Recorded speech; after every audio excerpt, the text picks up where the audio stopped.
Gua nggak tahu dia ini asal dari Jepang tuh seperti apa rinciannya ya, apakah dia itu kewarganegaraannya itu Jepang, atau paspornya aja yang Jepang tapi kewarganegaraan Indonesia, jajan sendiri gitu.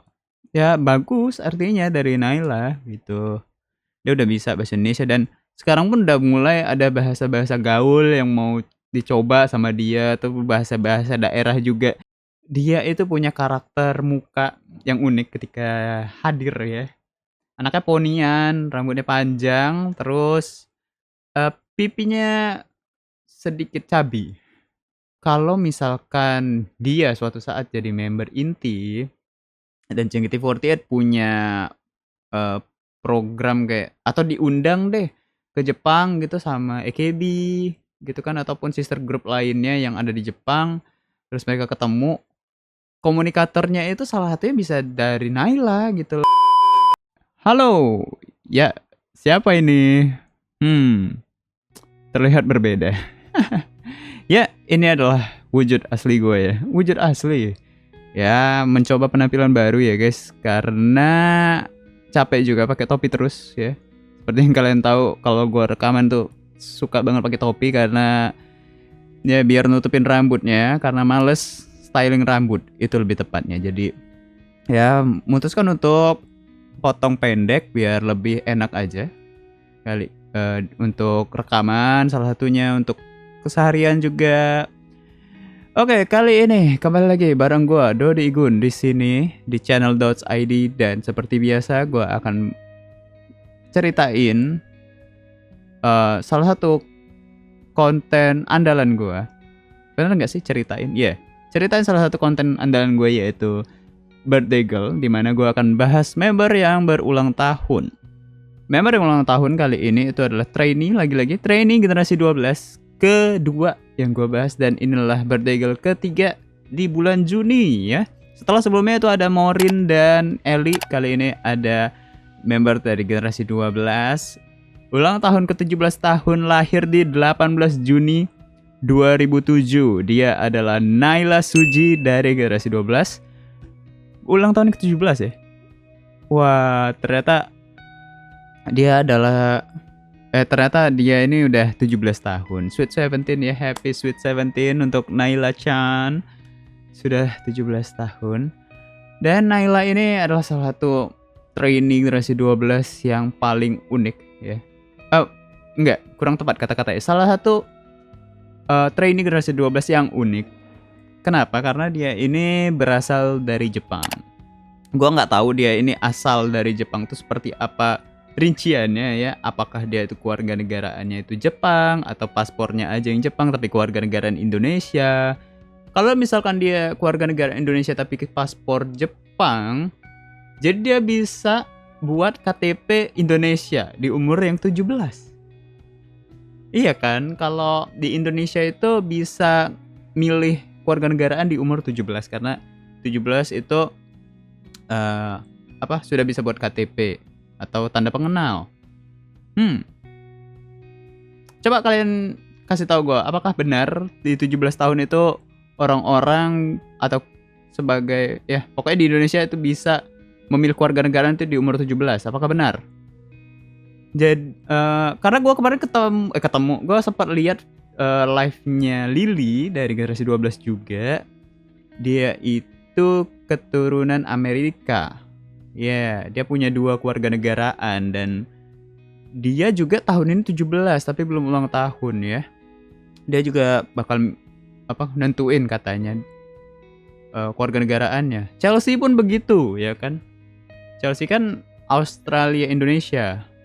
Nggak tahu itu statusnya seperti apa, paspornya atau kewarganegaraannya. Cuma itu yang jadi menarik ya. Naila seperti itu juga, dia adalah keturunan Jepang Indonesia. Gua nggak tahu dia itu keturunan Jepang Indonesia atau seperti apa. Gua belum begitu tahu nih. Mungkin kalian bisa kasih tahu gua, apakah orang tuanya dari Naila ini berbeda kewarganegaraan, salah satunya itu Indonesia, salah satunya lagi Jepang. Karena gua ngelihat Naila ini bener-bener mukanya tuh Jepang banget gitu. Kayak nggak ada campurannya. Kalau gua ngelihat referensi lain ya, Gua ngelihat referensi lain itu adalah Erika Ebisawa dari generasi 6. Dia tuh mukanya Indonesia. Iya, mukanya tuh lebih Indonesia. Ngerti gak sih? Ya, ada gitu loh. Muka Indonesianya. Nah, Naila ini tuh Jepang banget. Dia ini lebih mirip Ayana. Ya, lebih mirip Ayana. Ayana kan campuran juga. Dia tuh lebih mirip Ayana gitu. Lebih kuat di darah Jepangnya daripada Indonesianya. Dan Naila ini juga datang ke JKT48. Datang dari maksudnya ketika diperkenalkan di generasi 12, dia ini benar-benar kesulitan bahasa Indonesia, atau bisa dibilang bahasa Indonesia itu nyaris tidak bisa. Ya nggak sih? Karena gue ngelihat dia kesulitan banget untuk bahasa Indonesia. Perkenalan aja susah, ngomong kata-kata aja beberapa susah gitu. Ya jadi gue ngerasa kayak oke, ini anak bener-bener Jepang gitu loh. Jepang itu lebih kuat daripada Indonesianya. Cuma yang gue salut dari seorang Naila adalah dia tuh mau gitu belajar bahasa Indonesia. Iya, dan apalagi ditambah dengan latihan JKT. Latihan training kan juga cukup berat ya. Mereka harus belajar hampir semua lagu dari awal kan. Ya dari awal banget mereka harus belajar basic dance, mereka harus belajar basic ya perform lah gitu, ekspresi, nyanyi, segala macam. Mereka harus belajar dari awal banget, dan semua pelajaran itu ditambah dengan belajar bahasa Indonesia. Wah, itu berat banget sih menurut gue untuk Naila ya. Jadi Naila itu belajarnya itu lebih ekstra dibandingkan member lain atau trainee lain ya. Secara luarnya seperti itu. Nah, dia tuh sempat kesulitan belajar bahasa Indonesia, dan wah susah banget kalau gue ngelihatnya. Dia kayak apa ya, ngomong aja tuh susah gitu. Jadi dia ini memang udah terbiasa bahasa Jepang, dan kebanyakan juga nggak tahu kosakata bahasa Indonesia. Cuman lihat Naila sekarang gitu loh. Lihat Naila sekarang. Naila bahasa Indonesia udah jago. Ya bisa dibilang udah jago lah. Cukup untuk sehari-hari itu udah cukup banget bahasa Indonesianya.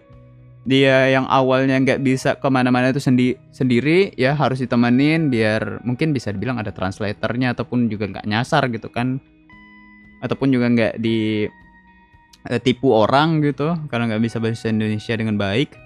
Sekarang dia udah bisa pergi sendiri. Dia ada cerita di X kalau salah, dia ngomong kalau dia tuh udah bisa jajan sendiri gitu. Ya bagus artinya dari Naila gitu. Dia udah bisa bahasa Indonesia, dan sekarang pun udah mulai ada bahasa-bahasa gaul yang mau dicoba sama dia, atau bahasa-bahasa daerah juga. Si Ripka itu udah ngajarin bahasa Sunda sedikit-sedikit gitu kan. Mungkin Regi bisa ajarin bahasa Jawa sedikit ya untuk Naila. Jadi biar kosakatanya lebih banyak. Cuma progresnya cepet banget dari anak ini, karena generasi 12 itu diperkenalkan di November pertengahan ya, 18 November kalau nggak salah. Mereka diperkenalkan, dan sekarang itu udah Juni, 18 Juni. Ya let's say 6 bulan 7 bulan bahasa Indonesia udah bagus. Dia udah bisa bawain MC, dia udah bisa baca live tweet. Yang awalnya baca live tweet itu kayak bercandain sama teman-temannya.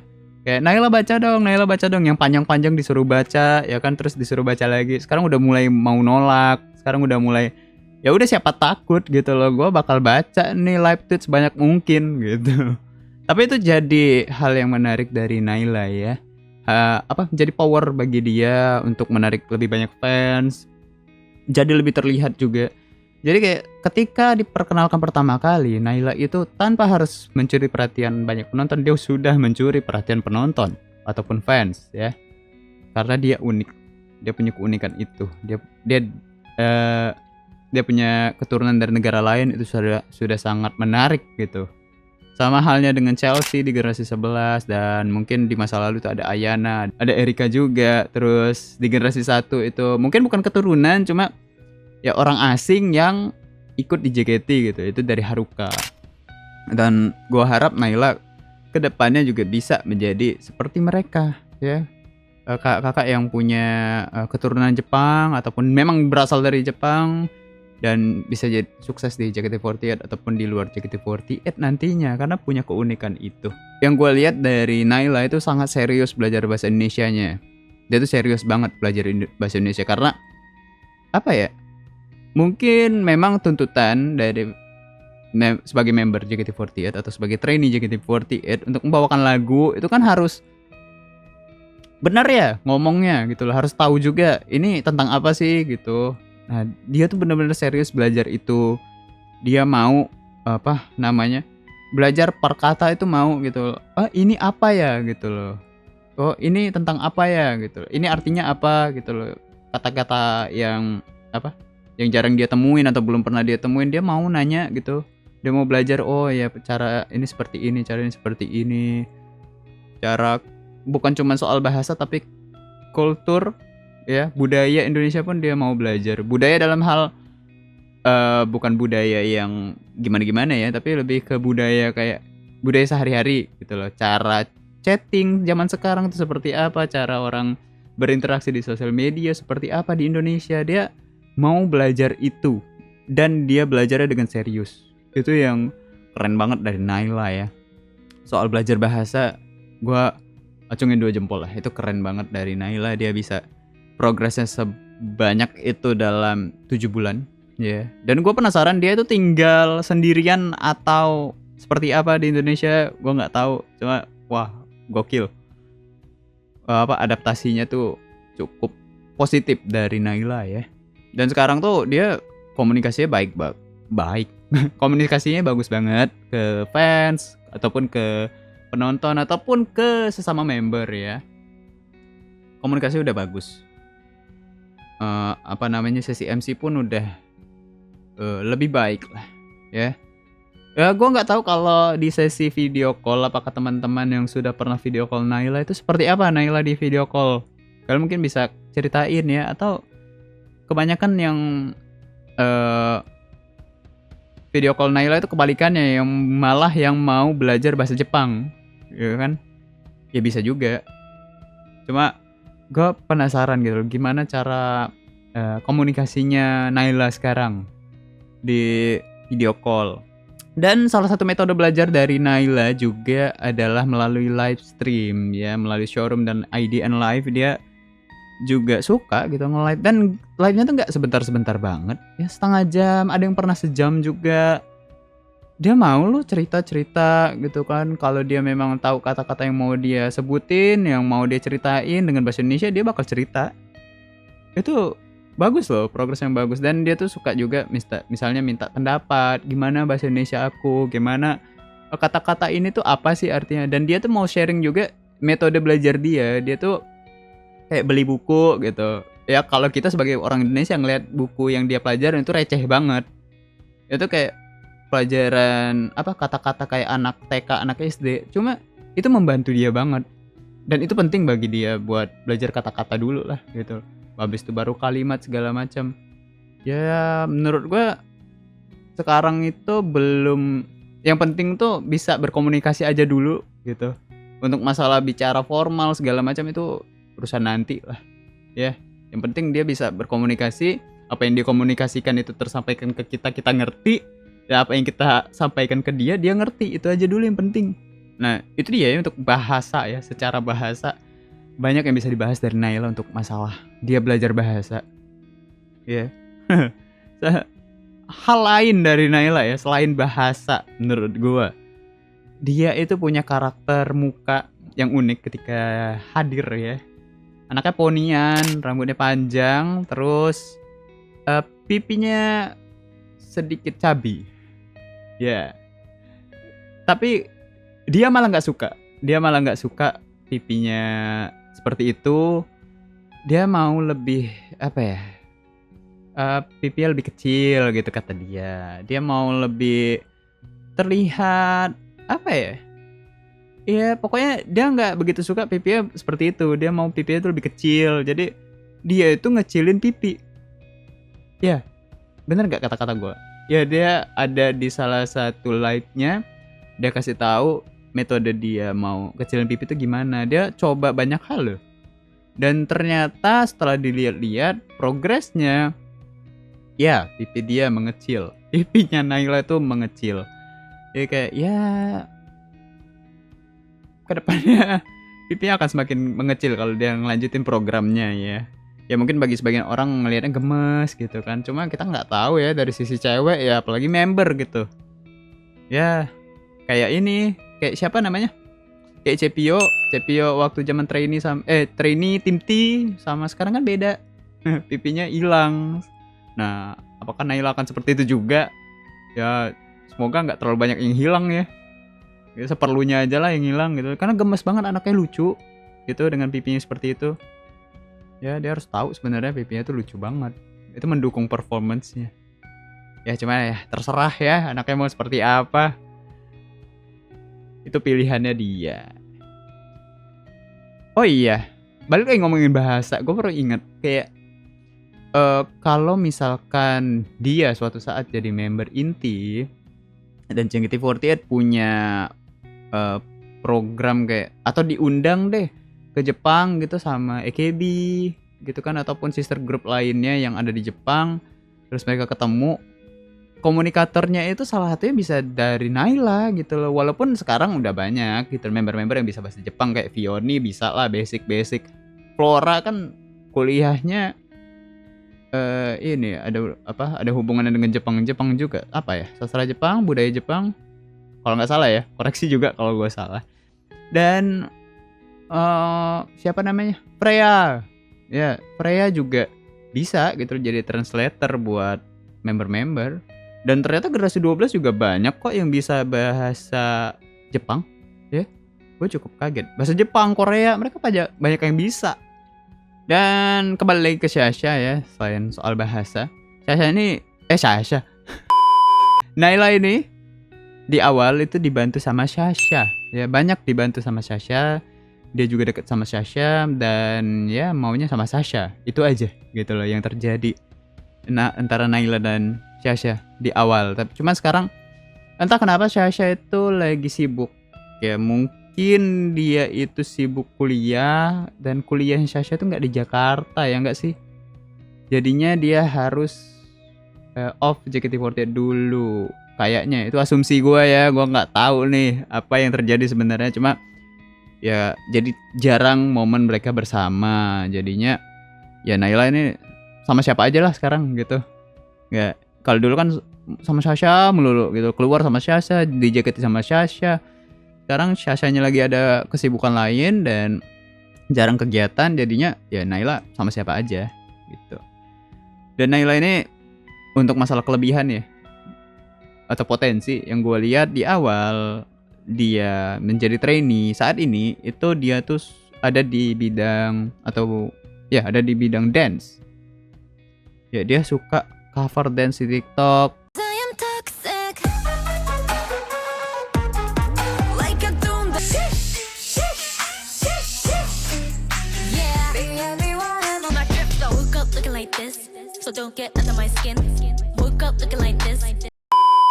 Ya coba-coba untuk ngulik-ngulik cover dance, dan menurut gue itu bagus ya.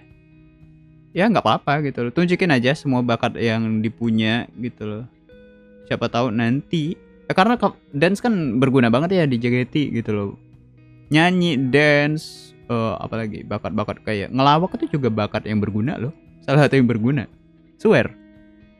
Dan ya Naila bisa di dance. Dan kalau misalkan dia bisa menjadi salah satu yang bagus, yang jago JKT48 ketika dia menjadi member nantinya, ya dia bisa aja berada di level kayak sekarang itu. Yang gue lihat adalah kayak Empen, terus ada Jessie, ada Mute, ya banyak lah sekarang. Cuma benchmark gue ada di Penny, Jessie, Mute kalau untuk dance gitu. Jadi semoga Naila bisa jadi salah satu di antara mereka lah nanti ya. Dan untuk merayakan ulang tahun yang ke-17 dari Naila, dan biasanya member-member yang ulang tahun itu ada proyekan dari fanbase Naila, itu adalah Nairaken kalau nggak salah tadi ya. Iya agak susah. Kakak tolong bantu ya, tolong bantu gimana caranya nyebutin ini. Nairakun.